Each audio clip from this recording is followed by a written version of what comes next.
เลาะมันเป็นโบสถ์เนาะโบสถ์หนึ่งอยู่แถวอักษรนี่เห็นอยู่ในนี่เขาขี่รถเมล์ผู้ได้ยินบนเสียงรถผ่านไปผ่านมาเนาะกงกันข้ามเนาะนี่จะเห็นก้อนหินก้อนนี้เนาะเขาจะย่างข้ามทางเข้าไปใน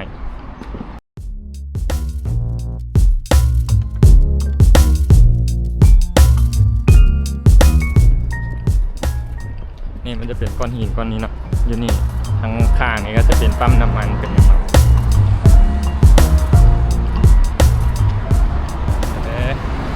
บรรยากาศก็ได้เนาะมื้อนี้เนาะเพราะว่าเมื่อคืนที่ฝนมันตกแห้ง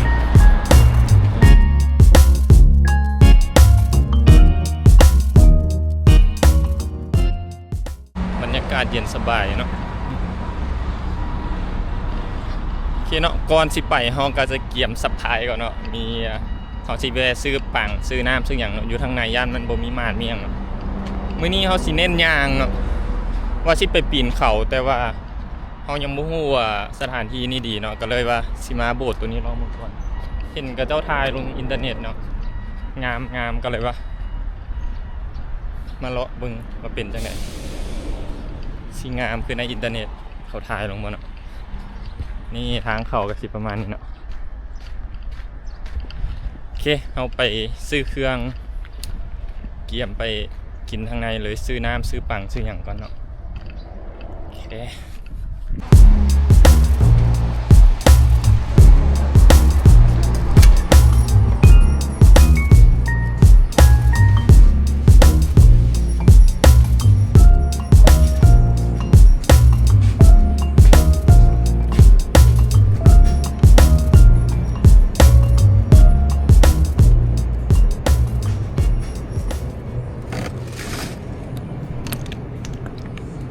จะเน้นน้ำเนาะนี่น้ำก็สิประมาณนี้แล้วก็กินมอนสเตอร์เนาะอยากแนะนำนี่มอนสเตอร์ตัวนี้มีหลายรสชาติเนาะแซ่บตัวนี้ค่อยมักตัวนี้มันเป็นเครื่องดื่มสู้กำลังแซ่บโอเคเนาะหลังจากเขาซื้อปังซื้อน้ำเนาะอย่างเกี่ยมทุกอย่างแล้วเขาก็เกี่ยมเดินทางเนาะเฮาสินี่เบิ่งเนาะคนเดียวเนาะเดินทางคนเดียวย่างไปชมวิวไปเนาะนี่ไปเบิ่งเนาะเห็นบ่อนไหนงามเฮาก็สิถ่ายเนาะเห็นบ่อนไหนเป็นตาแววก็สิเวเนาะมื้อนี้เฮาสิย่างแบบชิวๆคนเดียวเนาะข้อดีของการไปคนเดียวก็คืออยากเฮ็ดหยังก็ได้เฮ็ดเนาะอยากหยุดอยากไปต่อหรืออยากเฮ็ดหยังมันก็บ่ได้ท่าไผเนาะหรือเขายังบ่เมื่อยแต่ว่าเขาเมื่อยแล้วจังซี่ก็บ่โอเคเนาะก็เลยว่าอยากลองใช้ชีวิตแบบเลาะคนเดียวเที่ยวคนเดียวกินคนเดียวเบิ่งเนาะว่ามันเป็นจังได๋จะโอเคบ่เนาะเดี๋ยวไปเบิ่งกันเลยว่าเป็นจังได๋เนาะมื้อนี้เฮาสิพาไปโบสถ์ก่อนเนาะ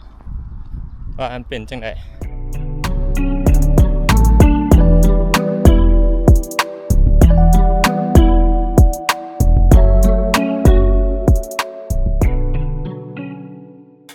ทางนี้กับทางนี้เนาะ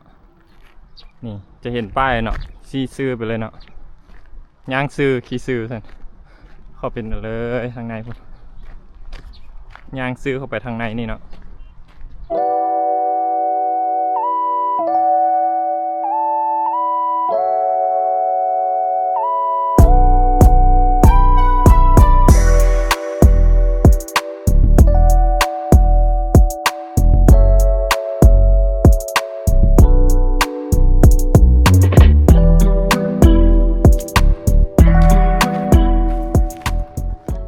หลังจากย่างมาแล้ว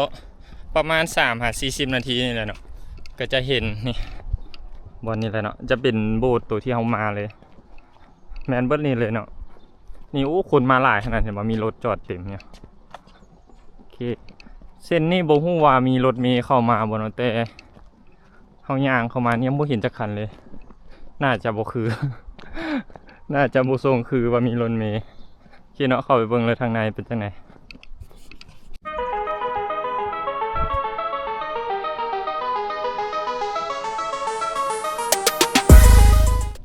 พี่น้องเขาขยางเข้ามาแล้วคือว่าเงียบๆเลยโอ้อยู่นี่น่าจะเป็นบอนจอดรถซื่อๆเนาะ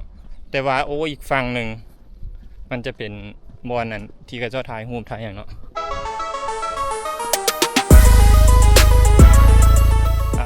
มีทางยางเข้าไปเนาะเดี๋ยวไปเบิ่งกันเลยเป็นจังได๋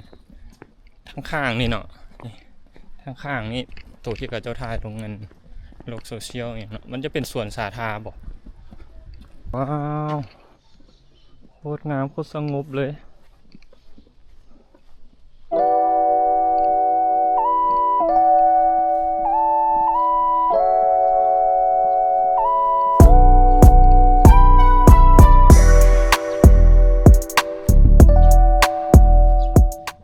มีทางขึ้นไปนี่อีกเนาะเดี๋ยวเขาสิไปทางนี้ก่อนเป็นจังได๋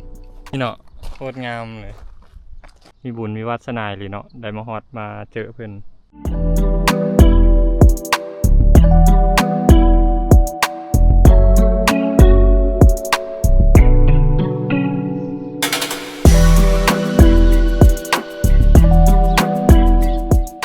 ยางโตโอ้งามสถานที่นี่แนะนำอยากให้มาเลยเนาะโอ้อันนี้ทางเข้าเนาะแต่ว่าบ่ให้รถใหญ่เข้าเด้นี่ทางขึ้นอยู่นี่สงบอีหลีเนาะแบบมันเป็นป่ากว้างแล้วจะมีรูปปั้นของเพิ่นแต่ละจุดแต่ละบอนนี่งามเหมาะกับการท่องเที่ยวกับมักแบบมาเฮ็ดสมาธิมาอย่างนี้แล้วว้าว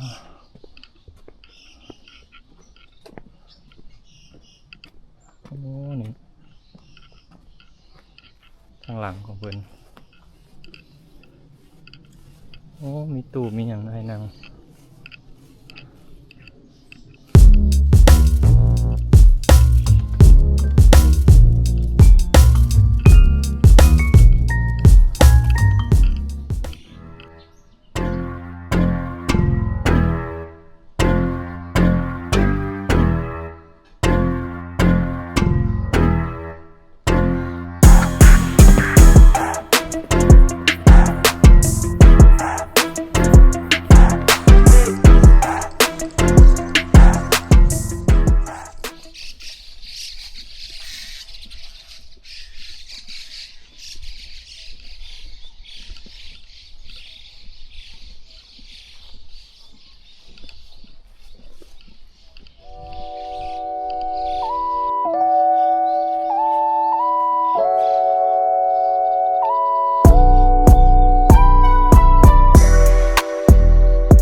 ธรรมชาติงามอีดีเนาะ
งามอีหลีเนาะ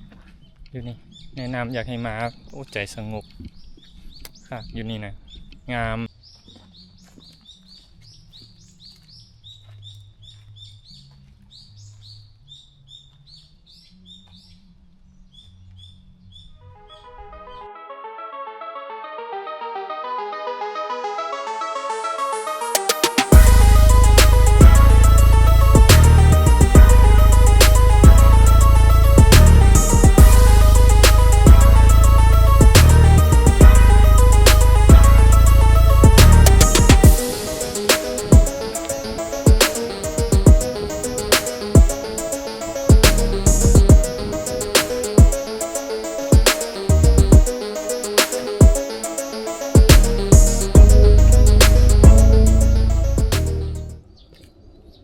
โอเคเนาะสำหรับคลิปนี้ก็สิประมาณนี้เนาะตัวนี้ก็จะเป็นโบสถ์ของคาทอลิกเนาะ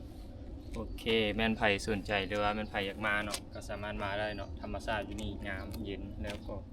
สงบคนบ่หลายเนาะแนะนำให้มาเลย